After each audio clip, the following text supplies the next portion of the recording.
Duane Varan is the CEO of MediaPet.ai, an AI video platform built on media science research to help teams create high impact ads with precise control over look, characters, and brand product consistency. Developed by media science, it supports everything from hands on creative direction to fast automated ad creation. Dr. Varan has earned major honors, including the Australian Prime Minister's Award for the University Teacher of the Year and the ARF's Erwin Efron Demystification Award. So I'm curious, what did you study in college and what were you doing before you head into media pet.ai? Yeah, so my degree was in media.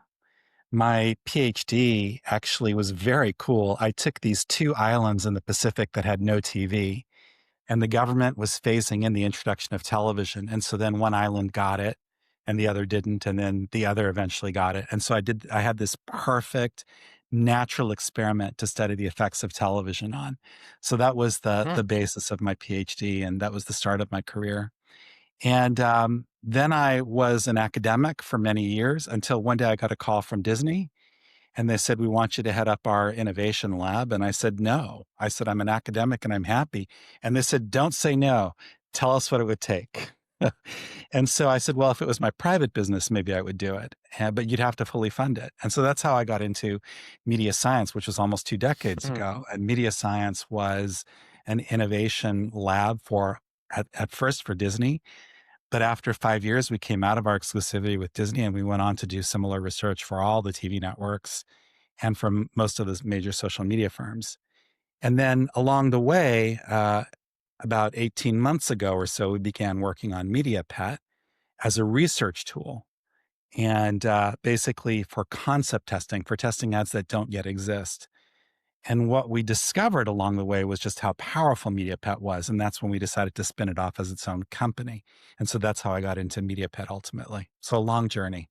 Very cool. So tell me a little bit more about what the kind of advertising you were doing before MediaPet.ai and then what invited the necessity for MediaPet.ai. So we were testing everything, both program related and ad related for brands, for TV networks. The big innovation that we discovered many moons ago when I was an academic actually was that people lack access to their own emotion. So if I ask you how you feel about something, what you will tell me is the rational interpretation of what you think you're feeling, which is Hmm. actually very different to how you're actually experiencing something. And so what we decided to do in my academic days was to measure human emotion directly instead of relying on what people say in a focus group or in a survey. So we Hmm. began using neurometric measures, galvanic skin response, EEG, heart rate, tracking their eye movement, analyzing muscles on the face. And we discovered that we had a much more accurate way of understanding and predicting media success. And that's what led Disney to invite us to create a lab based on those kinds of measures. So that's what we have been doing for many years. Now, the Interesting. problem that led to MediaPet was that concept testing is something that the industry has never been able to do well. So this is you want to test a program or an ad that doesn't yet exist. And you can give people a text description of it. That's not going to work. You can Hmm. create like animatics, like pictures, moving pictures. That's not going to work. These both have very poor prediction rates. So we thought when AI kind of evolved, we had a lot of experience with AI. We've been doing software development since our inception. And for over 10 years, we've been doing AI. And so when we saw generative AI come along, we thought, well, maybe generative AI could do something like this. Maybe it could take a concept and create a prototype for that concept that would not be like a real ad, but would be better than animatics or anything that was in the industry at that stage. What shocked us, what we didn't expect, was that this could produce an ad on par with real ads. And we're talking about, ads for Apple, ads for Snickers, ads for, Right. Doritos. We're talking about top tier quality ads. Yeah. And when we realized it could do that, we thought, wow, this is not a product that we should use just for research purposes. This would really empower small brands. This would really empower local businesses, Huh. small digital marketing agencies. We should take this product to the market. And that's the genesis of MediaPet. What's your metric for defining success? How do you quantify what's Great considered a good question. ad or a bad ad? Question. So that's our day job, right? That's what we do every day. We analyze and test ads, and we have a lot of classic measures that are based on analyzing memory for an ad. Do you remember seeing an ad? How much do you like the ad? What is your attitude towards the brand, and how does that change? What's your likelihood of purchasing the product? I mean, these are all classic measures. Mhm. And so, what we were able to do is we were able to recreate real ads and test our AI version, which was all prompt based. We're just giving it Right. prompts. And then we're able to see how well did our AI ads test. And our goal, by the way, was 70%. We wanted to hit 70% of the real ad. What we hit by surprise was 98%. And this is back in July. So this is back, many months now. Now And that today our and platform like has evolved and enormously since then. It's a lot more powerful than it was even then. right. So It's exactly what I was gonna say. Relative to the rate of change, that's like a millennium ago. it's I so I true. talk about it on the podcast, talk a lot about AI, we talk a lot about the progress of technology, and for the past 80 something years, we've been working with processors that are confined by Moore's law, where you'd kind of get a computer that has twice as many transistors or a CPU that has twice as many transistors roughly every 2 years. And that was almost like this predictable rate of change that we were working by. Now, for the progress of AI and LLMs is truly wild. And you were talking about generative AI, and if you're looking at, I'm sure you've seen this, Dwayne, but have you seen like the original video of Will Smith eating spaghetti? Right. I don't Yeah. know if It's come so far, right? I yeah. mean, it's So the first one amazing. is like the spoon is like coming out of his head, and it just doesn't look real at all. Sixers everywhere. I Right, remember and the then we're six-finger talking in the span problem. of Yeah. months. We're talking like 2, 3 years later, right? Like, it's almost past the Turing test to some capacity where you really gotta start scratching your head and saying, "Hey, is this real or is this not?" That must put a lot of stress on you. Positive stress, I would guess, because you can never get complacent with some model. Just because the moment you're done wrapping up the model and stress testing it, you're already kind of like, hey, we've already made further advancements and we've kind of got to move on to that. And at least for me, every time I see GPT come out, I know GPT might not be a good reference point, but every time I see GPT come out with a new update, I'm like, oh, how are my competitors leveraging this? So my question to you is, how are you dealing with this rapid rate of change? And there's a lack of predictive power of where this is going. Yeah. So we're a little bit more clued in than most people in terms of the kinds of initiatives that people are working on, the kinds of problems in the AI world that people are working to solve. And as a result, we have a phenomenal roadmap. We've got this Mm, incredible roadmap going into the future of things that today are not really fully practical, but that we know will become practical in due course. And we're working on all of those projects. We have a huge R&D dimension to what we do, and we're constantly working on that. So if you look at our roadmap and see a lot of the stuff that's coming in, we don't discuss the roadmap. Just a little heads up there, Michael. But if you look at our roadmap and see the stuff that's coming, it's unbelievable to see just how far this product is still going to go. Like it's mm, already, we think, the best AI video creator in the market, but this is nothing compared to what's coming. There are so many incredible features that are on the book, so to speak, of, on our plans in terms of what's going to be rolling out. It's very, very exciting. And it's exciting for me because every day I wake up and I have a call with my AI team, and it's like literally in a day, there is the equivalent of what in traditional space was a year of development that happens. yeah, It's so fast. The pace is so fast, and there's so much yeah. innovation that's occurring. It's very, very exciting. I've seen some cinematic ads to date, and some of them are truly incredible. And you can just tell that to make something of that capacity, uh, it would cost you millions of dollars of just infrastructure, and even the people who you'd hire can get them in the video through AI and probably pay them a lot less to use their brand. I'm kind of wondering what the future is going to start looking like here and how this is going to play out in terms of the competitive landscape. Like, how are people going to develop their uniqueness factor doing the stuff you do, where it's like, I'm going to want this sort of AI or that sort of cinematic effect? Because this all again seems like it's moving so fast, and it looks like you're going to be constrained by your ability to imagine. So, how does a Yeah. company like yours solidify its position in the market? Well, in our case, we have a very unique point of difference that nobody else in the industry can claim, which is the research dimension that we bring to the party. Mm, And what that research dimension translates to is that we have the ability to have the deepest data in the industry. I mean, nobody has data as deep as ours. Like we have the deepest data in the industry in terms of the depth of the measures of that human behavior. And we have 2 decades worth of that data. And we're harnessing the power of that data. The majority of our clients are allowing us to use that data for training AI models. And we're Mm. using that to train models that inform the development process. We believe that within months, probably weeks, to be honest with you, within weeks, we will have a system that can actually outperform human content creation in this space. So Mm. right now we're delivering on par, but we actually believe that we will soon exceed. Yeah, And so when your you're value talking about prop is that, that's a game changer, right? That's a revolutionary change to how ads are created. Um, interesting. So your real value proposition here is not necessarily the AI. It's the AI unlocks is this treasure trove of proprietary data and psychology around making effective ads. And AI really allows you to express that at a higher capacity. Am I understanding this correctly? well, you say that, but it's kind of like the farmer, and the guy comes and says to the farmer, you're so proud of your crop, but you didn't do much. I mean, it was God who provided the sunshine, God provided the rain, God provided the earth. And the farmer says to that, yeah, but you should have seen what it looked like before I came along. And AI is a little bit like that. But for Mm, AI, this wasn't really possible.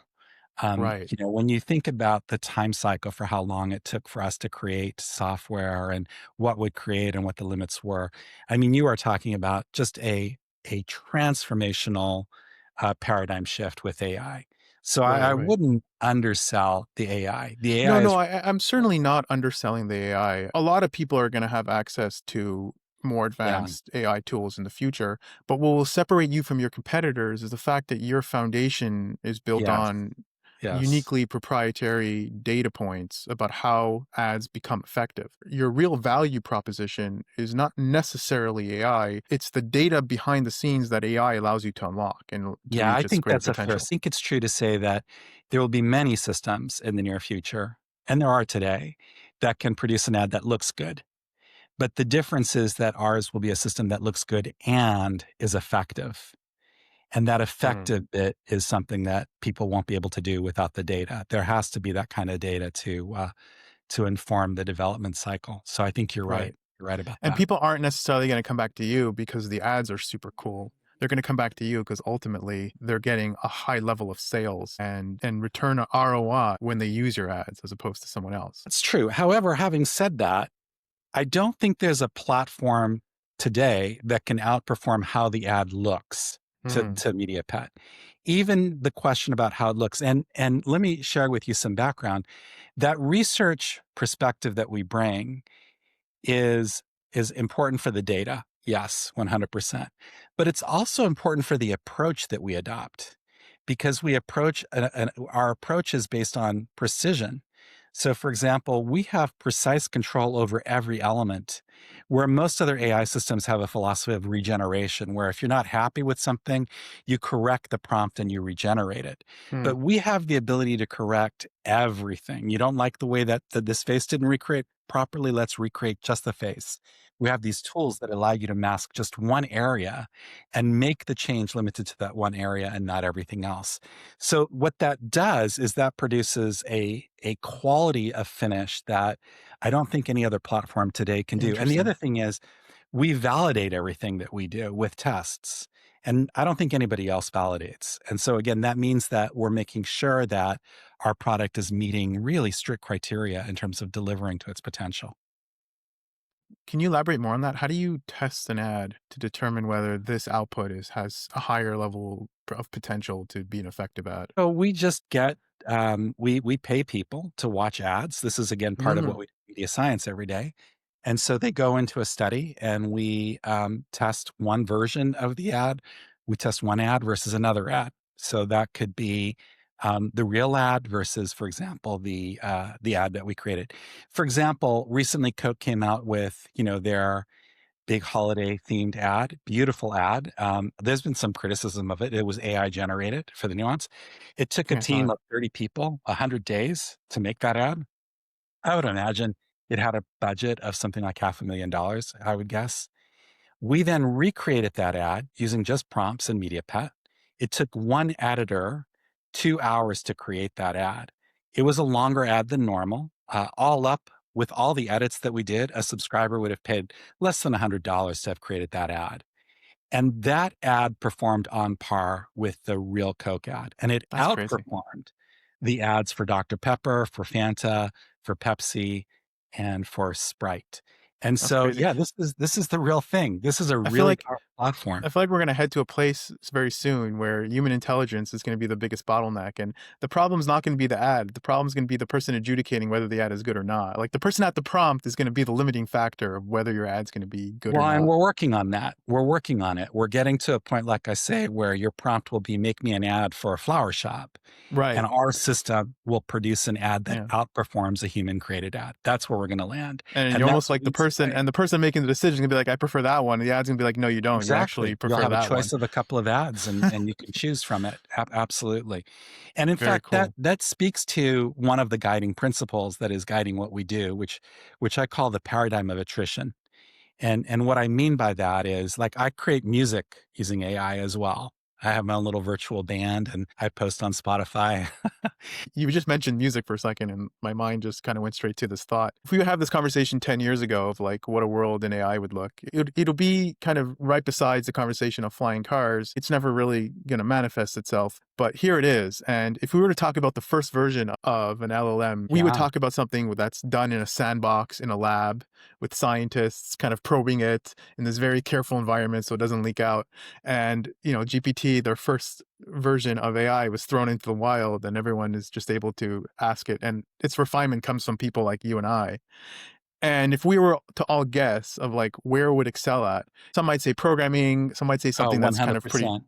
Creative, structured, I would have never guessed creative. like the medical industry. But what makes humans exclusively unique, their ability to think in an artistic fashion, that's never going to be replaced. The strangeness of all this is that it's kind of one of the things where AI is really excelling at is like art and pictures and music. I've heard AI music and it blew my mind. So I just kind of Yeah. wanted to Yeah. throw that point at you and kind of get Yeah. your So perspective. what I was saying about my music is when I want to create a song, I probably create 300 songs before I land on the one that I go with. I mean, I provide the lyrics and I'll go through 300 songs. And I mean, the first 200 of those are different songs, and then the last 100 are different iterations of the same song. And the system that we're creating in MediaPet will do all of that work behind the scenes. It'll actually be the AI creating a script, testing it against our algorithm to see if it's better than average. And if it is, great. If not, it'll reject it. And so this Mm, is what I mean by the paradigm of attrition. It's hard for a human to compete with this because what we are doing is we're using the power of attrition to go through lots and lots and lots of versions until you land on something that's better. Now, it's going to be very hard to beat that. And at the end of the day, our mantra at MediaPet, what we're really about is we're about democratizing human expression. This is a huge leveling of the playing field. This means that a local brand, that a small brand, that a small digital agency has the same power as the global brand, the power brand, as the Coca-Colas of the world. mm, So that's now you have the ability to express yourself in a way that you couldn't express yourself before with that power and that capacity. Where before, if you think of a local business, they're going to spend $10,000, $20,000 on a camera shoot that's going to put their face in front of a camera, and they're going to talk to the camera, right? I mean, it's hugely unappealing to the audience, but that's what they can afford. That's all going to change. So mm, there's really no excuse going into the future for a bad ad because right. every ad can be a great ad really going into the future. This line of thought for just a moment. What does a doomsday dystopian scenario look like here where the ads become so psychologically effective that we don't even understand the level of manipulation that's going on? Like, how can this completely run amok in this doomsday scenario? Well, I don't know about a doomsday scenario, but a likely scenario is that the bar gets a lot higher. If you think about Super Bowl ads, um, one of the things about Super Bowl ads is there are a lot of really good ads in a Super Bowl, right? There are a lot of Mm, good ads, but the human memory is limited in what it can walk away with. So even though you might have seen 30 great ads, you're still going to only walk away with 7 of them. Doesn't right. matter that there was a lot of them.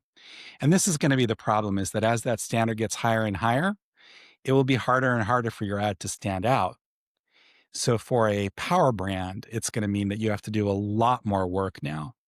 And we would suggest that the power brand needs to be doing this on steroids. They need to be testing tons of ads before they roll out with an ad, because it's going to be harder and harder. The playing field will be so high going into the future. That's our view anyway.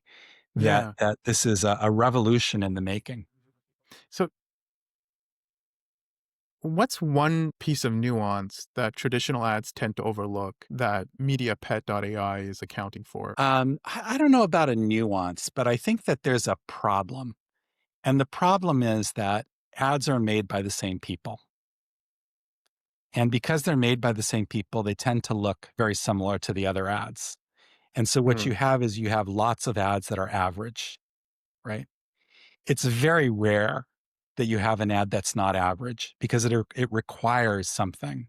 It requires an original thought. It requires a break from the paradigm. It requires something different. And that's a challenge. It's a challenge for AI as well. It's just we have the power of attrition working with us. Hmm.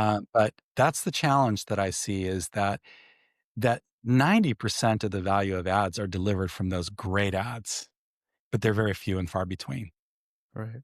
How would you navigate that duality? Part of what would make an ad effective is that it has a human touch, it has a personal appeal, and then you're dealing with something that you mentioned average. And a contrary perspective, if I were to play devil's advocate for a second, a lot of what AI is designed to do is to give you the safest response, and it's based on an aggregate of data, and it's giving you that mean value. You're going to get like a B plus response because it's the one that has the highest likelihood of getting a hey, this is what I want. So how do you navigate that duality of where AI is able to do so much more in terms of thought process, but it still might lack a crucial component, which is that human and emotional touch? Yeah. Well, there's nothing that precludes you from um, defining your own scope of the ad. In MediaPet, there's a manual mode. You go in manual mode, you Mm, write the script completely. When it executes it for you, it's handling the production side of it, but it's allowing you to fully create the script. And there's a halfway house in between as well, where the AI guides you, and interacts with you along the way. So there are different degrees to which you allow the AI versus the human intervention. You have a choice over how much you want each of those things to happen. very cool. And what's the current bottleneck in terms of like architecture or technology that's really stopping you from going parabolic? We have no bottleneck right now. Um, it's an infinite playing field. Hmm. It's not a problem I'm used to, and my previous stages in my career, I always had bottlenecks, lots of bottlenecks. This is just an open field. This has a lot of space to grow. That sounds It's crazy. very exciting. So if you were to take a time machine in 5 years from now, like how do you see the company? What do you see the company looking like? MediaPet? Oh, Yeah. MediaPet will be huge in 5 years. I mean, what we are at, I mean, for sure, it'll be $1 billion plus company, 100%. I don't even think that's a 5-year proposition. I mean, I think that's in the near future. Hmm. But what we'll be dealing with is motion pictures, TV shows, all kinds of different types of storytelling that are going to be told using AI, and they will be incredibly compelling. Amazing. So that's I think the future that's there for us, and there will be a debate. There's no question. There will be a debate about the jobs that this is costing, and it does cost jobs. However, it also empowers and enables other jobs. Of course. So, for example, if you're a scriptwriter in traditional Hollywood, you're a nobody. I mean, when you look at the proceeds in the film, the scriptwriter gets nothing. I mean, they are like insignificant, even though it was a huge blockbuster and made hundreds of millions of dollars. The scriptwriter is like the bottom of that totem pole, right? It's so unfair to the scriptwriter. In this world, all power to the scriptwriter. If you're the scriptwriter, you can create your full story Right. now.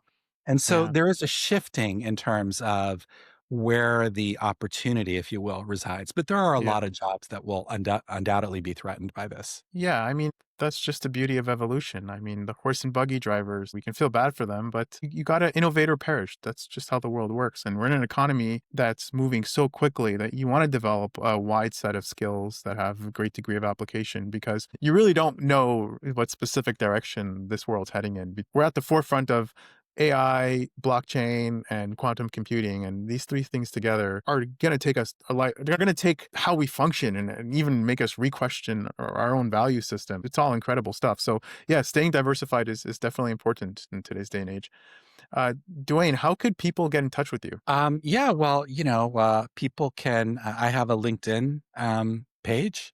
So people could probably the easiest way is to reach me on LinkedIn. Duane Varan, Varan. I don't think there are any others of me there, but anyway, you can see me, make sure it's me, I guess, through my post, but that's probably the easiest way to reach me. MediaPet.ai is our website. So they can also go to the website. We have a free trial there so they can try it for 7 days and see for themselves how they like it. I'm And going to again, try it. Yeah, watch it out. actually And sounds fascinating. yeah, So yeah, yeah, great stuff. Great stuff. very cool, Dwayne. It's been an honest pleasure speaking with you and super insightful. So thank you for your time.